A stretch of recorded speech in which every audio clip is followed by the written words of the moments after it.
I work at a gas station in rural Pennsylvania. It's a boring job, but it's pretty easy and it pays alright.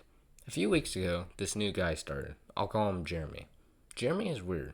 He's about 25 or 26, and he hardly speaks, but he's got the creepiest laugh I've ever heard. My boss and I have both noticed this, but it's never been a problem, so there's nothing much we can do about it. Customers have never complained about him, and he does his job fairly well. Up until a few weeks ago, anyway. That's when things started to go missing.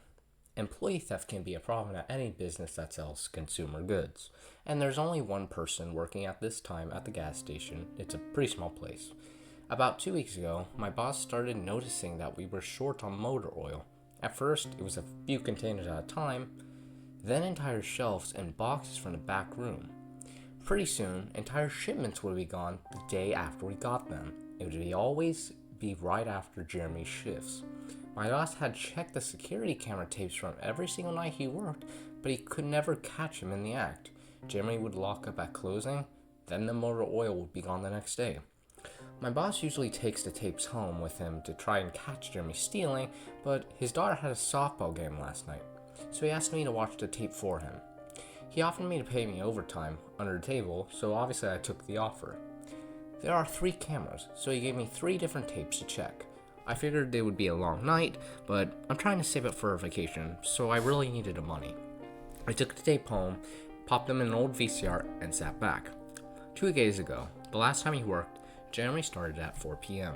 Everything seemed pretty normal at first. He counted up the drawers, switched off with the girl who was working before him, and waited for a customer. The first person who came in was Miss Templeton. The timestamp on the video read 4:03, a regular. She picked up her cigarettes and a newspaper and paid with the 20. Nothing unusual there. The next comer was some local guy named Ron. He drives a motorcycle, usually comes in every few days. He filled up his tank, got a bag of beef jerky, paid with a credit card, and then left. Next was some guy with a cowboy hat. I had never seen him before, but we get plenty of strangers passing through, just like any gas station. He got $40 worth of diesel fuel, paid with a $100 bill, and went on his way. I sat back and sighed. The only thing more boring than doing this job is watching someone else do it. My boss's offer was enough to just keep me watching, though, so I left the tape on. Everything seemed pretty normal. I had a feeling if Jeremy was stealing the motor oil, he knew we were suspicious of him by now. I didn't expect him to be dumb enough to let us catch him on camera. Things stayed boring and routine until about 5 o'clock. At 5:03, Mrs. Templeton came back in. She must have forgotten something.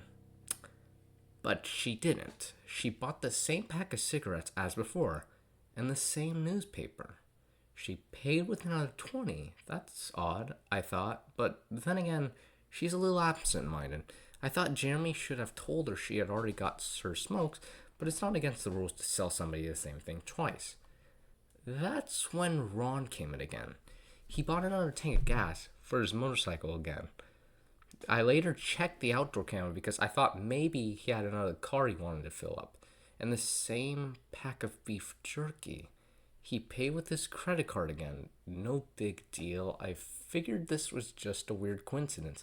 Mr. Templeton is forgetful, and Ron probably owns more than one Harley. That's when the guy in the cowboy hat came back in. I felt a chill rush down my spine. Don't get diesel. Don't get diesel. I found myself whispering to my empty living room. But he did. He got $40 worth of diesel fuel and paid with another $100 bill. Every move he made was identical to his first visit, right down to the way he scratched his nose before he walked out.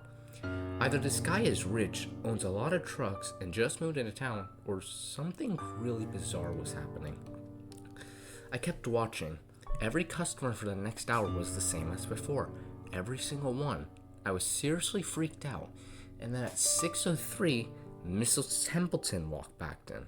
She bought her cigarettes and newspaper and paid with the 20 again. I thought I was going to lose it. I only watched another half hour before I started to fast forward through the rest. It was all the same. Every customer would come in the exact same times, exactly 1 hour apart. Now I know what you're thinking. That sneaky motherfucker Jeremy had messed with the tapes. He had a run loop of his first hour of business over and over. That wasn't the case. There are windows around the cash register area that the camera covers, and I watched as the sunlight fade as time ran on. Jeremy's routine didn't loop over. He swept, mopped, restocked, and did all of his duties exactly how you would expect. But the same customers kept coming in. I was panicking at this point. Something was seriously wrong with what I was seeing, and I had no explanation for it. I skipped ahead to when he locked up and walked out to his car. He hadn't stolen anything, but I kept watching just to make sure. I fast forwarded one last time to about midnight. At exactly 12:03, out of nowhere, Jeremy's face pops up on the camera. I don't mean he just moved his head into view. I mean that 1 second, the store is empty, and the next, his face was all I could see. He wasn't looking at the camera. He was looking at me. I was sure of it. I screamed and fumbled for the remote. By the time I grabbed it, he was gone. Just as soon as he had left. One frame, he was there, and the next, he wasn't. My hands were shaking like crazy, but I popped in another tape. The other indoor camera shows the back area by the cash register, and I would be able to see how he got up to and put his face in the camera just like that. I skipped ahead to 12:03, but there was nothing. I would have been able to see him standing on a chair or something on this tape, but he wasn't there. I didn't see him enter the store at all after he left. It's like he wasn't really there. He doesn't know the security code, and no alarms were triggered that night after he locked up.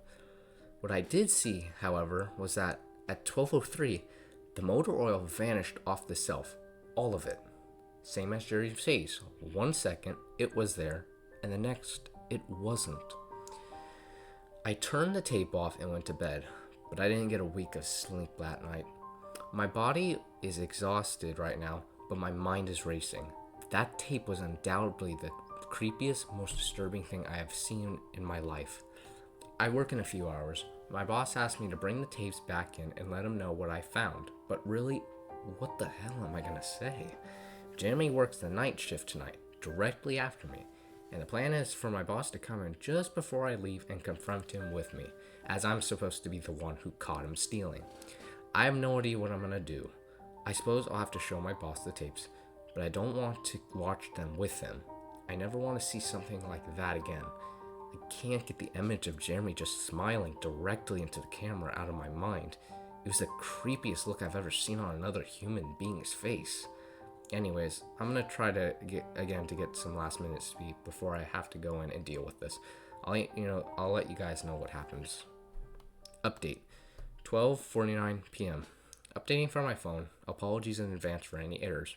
My boss just finished watching the last of the tapes. I told him what to expect, but you really can't prepare someone for something like that. He's scared shitless. I still am too. And Jeremy is due to come in at 4. We've got a little over an hour to get our shit together, but neither one of us knows what to say to him. Is he just a fucked up guy who likes to steal motor oil and scare the shit out of people? Or is he something else? I don't know if this is crazy, but does anyone think he could have anything to do with this time loop? My boss said he never noticed anything like that in the other tapes, but the way he popped up in this one made me think he knew I would be watching. It's like he wanted me to see what he could do, like he was showing off or something. The way he smiled into that camera was like a little kid showing you a sandcastle they just built or something. I don't know. I probably sound crazy. I sure feel the part. I'm gonna go talk to my boss some more. We have to calm ourselves down and figure out how to handle this. I'll update tonight, but I have a really bad feeling about how this is gonna play out. Update: 4:33 p.m. No sign of Jeremy. Tried calling him, but his phone has disconnected. We're calling the police. Update: 5:33 p.m. No sign of Jeremy. Tried calling him, but his phone has been disconnected. We're calling the police. Update: 6:33 p.m. No sign of Jeremy. Tried calling him, but his phone has been disconnected. We're calling the police. Update: 7:33 p.m. No sign of Jeremy. Tried calling him, but his phone has been disconnected. We're calling the police. Update: 8:33 p.m. No sign of Jeremy. Tried calling him, but his phone has been disconnected. We're calling the police. Update: 10:58 p.m. Holy shit. Holy shit, holy shit, holy shit. I just got home and saw my previous updates. Things are making less sense now than ever. Here's what I can tell you. I went to work, Jeremy never showed up, and my boss and I decided to call the police, as you're well aware. When I picked up the phone to call, though, the sun went out. I shit you not. That's what I thought happened. Apparently, I blacked out for exactly 5 hours because when I looked at the clock, it was 9:33. I think I got stuck in Jeremy's time loop, and then I snapped out of it at the exact point I blacked out, if that makes sense. But that's when things really got weird. My boss was right next to me when I blacked out, ready to corroborate my story to the cops. When I came to, the phone was in my hand, but it was dead. Not even a dial tone. My boss was still right there. He wasn't moving though. He was standing up, but frozen. I looked at the clock again, and it wasn't moving. The second hand was stuck on the 12. It was 9:33 exactly. The clock on the register, computer screen, wasn't moving either. My phone was frozen. There was even a customer at the register waiting for my boss to get him cigarettes. I'm betting him that would have been his 5th pack of the day. I got the fuck out of there. Didn't lock up, didn't turn the lights out, and sorry guys, I didn't grab the security tapes to upload on the internet. Believe me, that was the last thing on my mind. The gas station is on a major highway, and the cars were parked all along it, except they weren't parked, they were frozen. The people inside were sitting still as wax statues. I got in my car and prayed that it would start. Thankfully it did. About halfway home, time started up again. The static from the radio turned into music, like it's supposed to be. And from what I could tell by listening to the toast talk in between songs, no one noticed the time freeze, or whatever it was. I was the only one. Well, I'm sure Jeremy noticed as well. I still have no clue where he is or what he's doing. I'm hiding in my room and calling the police again in the morning. I don't know if I ever got through to them before, or if I did, whether they took me seriously or not. I'm scared for my life at this point. I'll update tomorrow if I can. Final update. 10:33 a.m. I finally fell asleep last night around 4. I have no idea how I did it. I guess exhaustion finally got the best of me. This morning, I woke up to my phone ringing. It was my boss. He had been calling me since about 6. He woke up when the time turned back on last night and immediately called the cops. They came to see what was wrong and told them everything. The police around here are all small-time guys. They were more concerned with the missing motor oil than anything, but my boss figured he would take it as long as he had their attention. They decided to go look for Jeremy. We kept all of our employees' applications on file, and since Jeremy just had started working here, his was easy to find. They checked the address on it and headed over to his house. You're not going to believe what they found. The address Jeremy listed on his application was an empty lot. Or at least now it is. There used to be a house there, but it burnt down in 1993.